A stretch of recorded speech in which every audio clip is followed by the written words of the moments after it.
আসসালামু আলাইকুম viewers, food কিচেনে আপনাদের স্বাগত। আমি আজকে নিত্য নতুন একটা রেসিপি নিয়ে হাজির হলাম। টিক্কা কাবাব বা চিকেন টিক্কা বলতে পারেন। রেসিপিটা কিন্তু খুবই সহজ, আপনারা একবার দেখে নিলেই করে নিতে পারবেন। আমি সব সময় করে থাকি। তো চলুন শুরু করা যাক। আমি এখানে মুরগির বুকের মাংস নিয়েছি, এগুলাকে কিউব করে কেটে নিলাম। ওই দিক দিয়ে আমি তৈরি করে নিচ্ছি। যেই মুরগির মাংসটা কিউব করে কেটে নিয়েছিলাম সেটা ব্লেন্ডার করে নিয়েছি। এর মধ্যে দিয়ে দিচ্ছি 1 টেবিল চামচ পরিমাণে সিরকা, 1 টেবিল চামচ পরিমাণে সয়া সস, আর দিয়ে নিচ্ছি ঘরে পাতা টক দই আর লবণ দিয়ে নিলাম সামান্য পরিমাণে।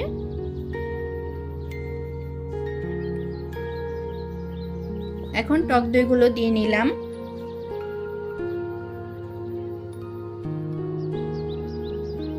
এখন দিয়ে নিচ্ছি বারবিকিউ মশলা আর চিকেন তান্দুরি মশলা, আপনারা যে কোনো মুদি দোকানেই পেয়ে যাবেন।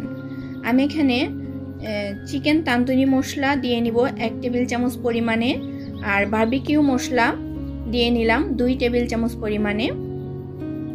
দিয়ে আমি সবগুলো উপকরণ মিক্সড করে নিচ্ছি। মিক্সড করে আমি এটা আধা ঘন্টার জন্য রেস্টে রেখে দিলাম।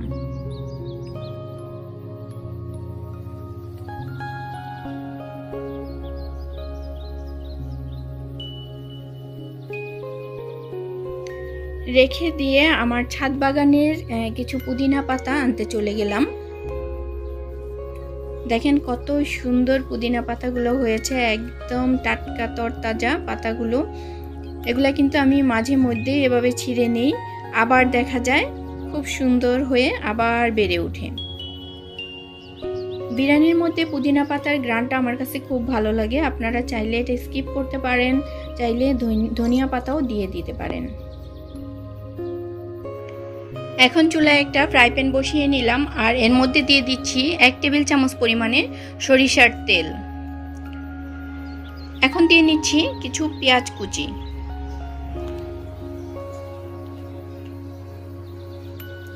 পেঁয়াজ কুচিটাকে নেড়ে চেড়ে আমি বেরেস্তা করে নিচ্ছি।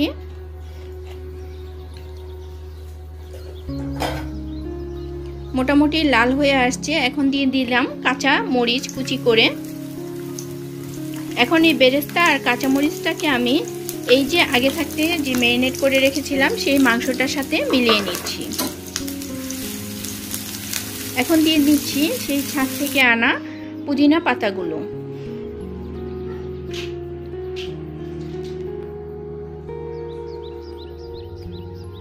দিয়ে নিচ্ছি আদা 1 টেবিল চামচ পরিমাণে, রসুন 1/2 টেবিল চামচ পরিমাণে, আর দিয়ে নিচ্ছি কর্নফ্লাওয়ার 3 টেবিল চামচ পরিমাণে।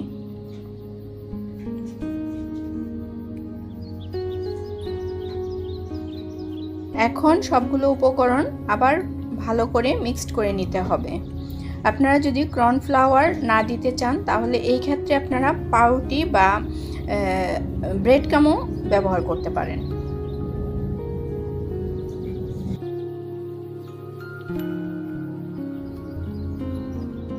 মাখিয়ে নেওয়া হয়ে গিয়েছে, কিন্তু আমার কাছে এখানে মনে হচ্ছে মশলাটা একটু কম, তাই আবার আমি যে বারবিকিউর মশলাটা ছিল সম্পূর্ণটাই দিয়ে দিলাম, প্যাকেটে সম্পূর্ণ মশলাটাই দিয়ে দিলাম।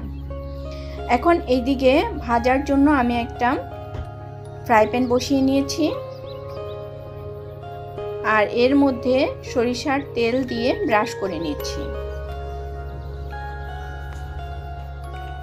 এখন হাত দিয়ে মোট করে আমি কাবাবগুলো তৈরি করে নিচ্ছি। আমার কাছে মনে হলো শিক দিয়ে যদি করি তাহলে ঝামেলা হবে, তাই আমি এভাবে করে মোট করেই কাবাবগুলো তৈরি করে নিচ্ছি। এভাবে একটু লম্বাটে করে তারপরে করে নিচ্ছি। আর ফ্রাই প্যানের মধ্যে যে দাগ রেখগুলো আছে সেগুলো কিন্তু খুব সুন্দর হয়ে স্পষ্টভাবে চলে আসবে, আর তখন খুব ভালো লাগবে দেখতে।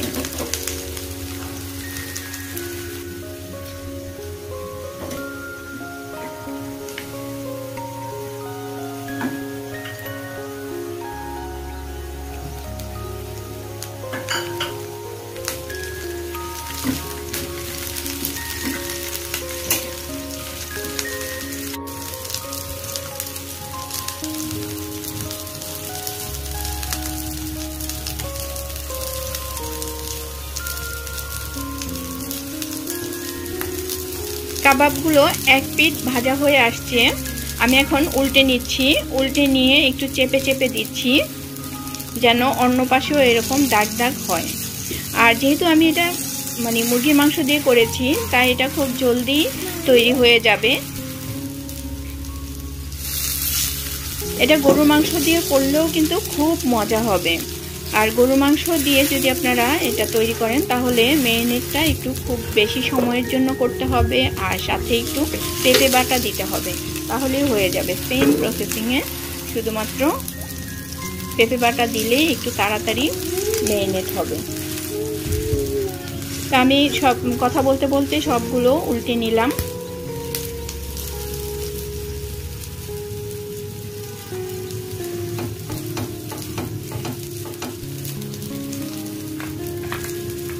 উল্টে নেওয়ার পর সামান্য পরিমাণে একটু সরিষার তেল দিয়ে নিচ্ছি।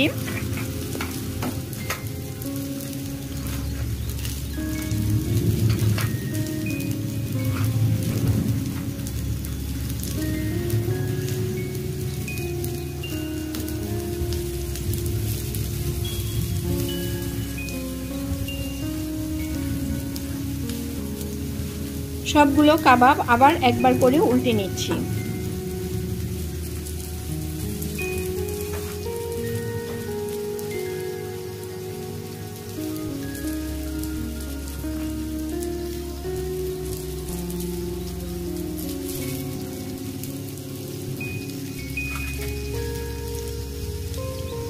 আমার কাবাব রেডি হয়ে গিয়েছে, আমি এক এক করে তুলে নিচ্ছি।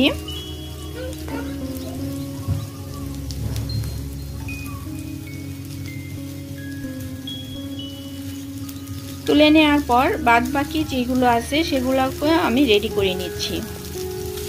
এই যে সবগুলো কাবাব আমার তৈরি হয়ে গিয়েছে। আমার এই টিক্কা কাবাব রেসিপিটা কেমন লাগলো অবশ্যই আমাকে একটু কমেন্ট করে জানাবেন। এটা কিন্তু সাদা পোলাও বা ভাতের সাথে বা পরোটা রুটির সাথে খেতে অসাধারণ লাগবে। আপনারা বাসায় ট্রাই করবেন, আর ভালো লাগলে অবশ্যই আমাকে একটা কমেন্ট করে জানাবেন। আপনি যদি আমার চ্যানেলে নতুন হয়ে থাকেন প্লিজ আমার চ্যানেলটা সাবস্ক্রাইব করবেন। তাহলে ভালো থাকবেন। আল্লাহ হাফেজ।